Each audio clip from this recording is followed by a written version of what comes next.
Right now at 11, rain and wind pounding the Treasure Coast, including a confirmed tornado raking across the area. We are getting new video of areas inundated tonight with heavy rain. This is video near Jensen Beach. Take a look at new video of flooded streets in Fort Pierce. Heavy rain creating hazards for drivers. And just minutes ago, the National Weather Service officially confirming that the tornado was an EF0. This is new video of that twister taken from the turnpike.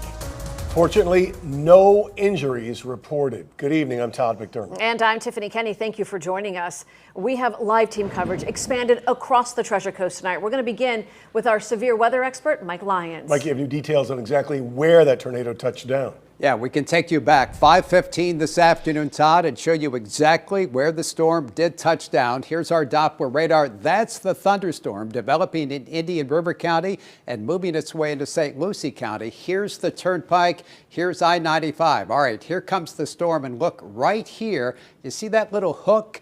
That is our tornado, and we can confirm that by turning on our Doppler winds. We're looking inside the storm. You see the red winds rotating that way, the green winds rotating that way. The Weather Service confirming an EF0, estimated winds between 65 to 70 miles per hour. The Weather Service says it was on the ground in a field, and as you heard from Todd and Tiffany, thankfully, no damage. But that tornado was just one of many weather aspects across South Florida this afternoon and this evening. Here again, 6:05, there's our tornado. Watch this cluster of storms developing around Vero Beach, working its way south. Heavy rain, gusty winds, 40, 50, 60 miles per hour, 1-inch size hail at Witham Field. And finally, by 10:30 tonight, the storms moved offshore of the Treasure Coast. But we're not done yet. Look at Palm Beach County. Storms now developing for the second time today here in southeastern Palm Beach County. You can see the big storms moving away, but heavy rain. We had our first severe thunderstorm warning in Boca and Delray around 5 o'clock. Right now, the rains continue. Rainfall amounts of 2 to 3 inches in an area that's already been soaked because of the tropical system over the weekend. The good news, all of this rain coming to an end. Rain right now, but as we head to 2, 3 o'clock in the morning, the rain coming down and ending. But by early tomorrow afternoon, we're expecting another round of showers and storms, but nothing like today. We will not see a repeat performance of what happened today. Coming up, more on today's severe weather outbreak and a look at what you could expect for the rest of the week. All right, Mike, thank you. We'll continue our live team coverage now with Ari Height live in Fort Pierce tonight. And Ari, you spoke with a woman whose barn roof flew off tonight?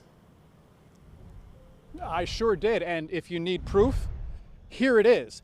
That's the roof right there. That gives you a really good idea of just how powerful this storm was earlier tonight. And to give you more of an idea, I know it's awfully hard to see because it's very dark out here, but across the street here, that's a home. And behind the home, that's where the barn is. And the roof flew off of the barn, flew over the barn, flew over a home, through a whole bunch of power lines before finally landing right here in the field across the street. It traveled about 200 yards or so. And let me go ahead right now and show you some video that was taken by the homeowner that will give you an idea of what it'll look like when it was all done and they were able to go outside. And you can see the roof to the barn completely gone. Stephanie Goings-Trineri tells me her husband had just stepped outside to check on the steaks he was grilling, and that's when the storm came in. She said it got pitch black really quickly. Then the wind picked up, the rain hit, and she says her husband was stuck outside. He was stuck on the back porch. It created some sort of a suction where he couldn't pull the door, I couldn't push the door, and he couldn't get in the house. It was extremely scary. I've never been through anything like it before. We've only been married a couple of years, so like the thought that I could possibly lose my husband from a storm like this, it was scary. And Stephanie also gave us this photo. You'll see the storm knock their trailer into the side of the barn. Just minor damage there, and that's actually the good news here. The home also suffered only minor damage. Some shingles were knocked off, some other parts of the home were bent. There are even a few lawn chairs now on their roof, but again, no major damage, and most importantly, no injuries of any kind. Again, that roof did go flying through some power lines, but you can see Florida Power and Light are already on the scene. They've been here now for a couple of hours repairing the power. It's not restored yet. They've got some trucks up and down the road here, but they are here and they are restoring power. And again, most importantly, no injuries. That's the very latest. Reporting live in Fort Pierce, Ari Height, WPBF 25 News.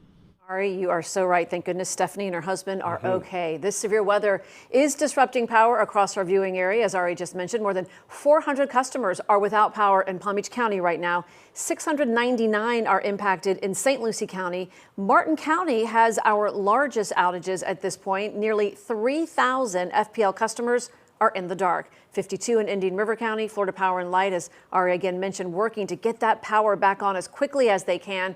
To report an outage, you can call 1-800-4OUTAGE.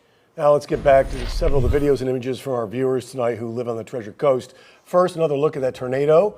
This view from State Road 68 in Fort Pierce. This is also out of Fort Pierce, a viewer capturing the funnel cloud in the sky, and another WPBF 25 viewer taking this shot as the storm rolled through St. Lucie County. Let's continue our live team coverage here at 11. Tara Jakeway joining us now in Fort Pierce, speaking with people who are cleaning up after the storm. Tara?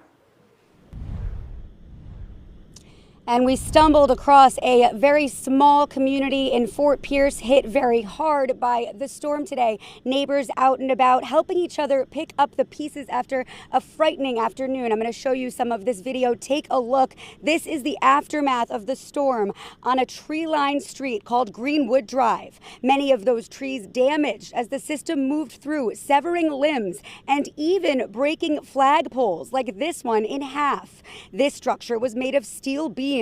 It took just minutes and it was reduced to a pile of pieces. Neighbors gathered in the street, now lined with piles of debris to help anyone on the block in need. Some describing a whistling sound followed by bursts of wind. Then it all went quiet.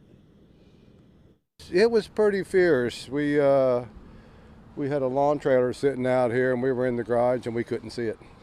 Wow. Yep, and all the limbs were blown.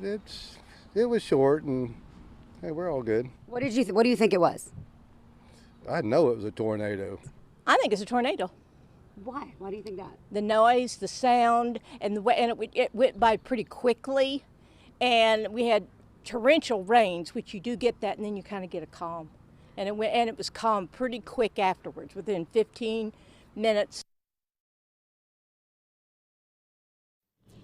And neighbors say the first thing they did all together as a group was to unclog the sewers that the floodwaters would recede. And some good news we heard today out in the neighborhood is that many, if not all, of the neighbors we spoke to listened to the warnings, heeded them, and sought shelter. We're live in Fort Pierce. Tara Jakeway, WPBF 25 News. That's always good to hear that they are listening to those warnings. Mike Lyons, we're joined again with severe weather expert Mike Lyons. And Mike, our viewers have sent in so many videos and photos today. I mean, let's check out some of them. This photo is from Barbara Borders, and you can see the cloud formation on this photo. It really does look like something out of a movie. It was pretty amazing, and she sent in several different images that just looked, as you say, like from a movie. But with those clouds also came thunder and lightning, like this shot taken in Fort Pierce. Now, that is a scary sight, to say the least. And you know that we can count the number of lightning strikes, and we counted thousands of lightning strikes across the area of today, many of them cloud to ground, just like this one. And one of the things we have to mention, Mike, is the rain. This video pretty much sums up what the afternoon looked like in Stewart, where downpours were just so heavy tonight. And look at the winds. I mean, Stewart had the highest wind gusts that we saw today, 62 miles per hour. Imagine that. And that looks like this video is taken right in the middle of those 62-mile-an-hour wind gusts. And rainfall, it was really heavy across the entire area. But let me show you just some of the rainfall totals that we got earlier today. Some of the rain really significant across parts of South Florida. Incredible totals. Do we have that graphic? Yeah, it shows, I know Sewell's Point had one of the highest numbers, right? Yeah. Yeah, and Stewart 4.42, because we had so many flood advisories, at one point a flood warning that still remains in effect until 11:30 for the Stewart area. But you can see the rain, and as Tara mentioned, thankfully people are trying to get the sewer set up so the water can recede and recede quickly. And we're going to have a little bit of rain again tomorrow, but not quite like today. Not quite like today. We're still tracking that rain in southern Palm Beach County. In just a minute, Tev, I'm going to show everyone another radar update in Boca and Delray. What a way to kick off the week, Mike. Thank you. Todd? All right, Tiffany, Mike, thank you. 6 years ago, on May 17th, a tornado tore through parts of Fort Pierce, causing extensive damage to several homes in Lakewood Park. That EF1 tornado had winds of up to 90 miles an hour. People there told us then it was the most frightening thing they had ever seen. On WPBF.com and our mobile app, we have a slideshow of a lot of the visuals you sent us during the severe weather today. Now's a great time to download the WPBF 25 News app. You can stay up to date on the latest weather alerts. You can also see our interactive radar and check out the hour-by-hour forecast.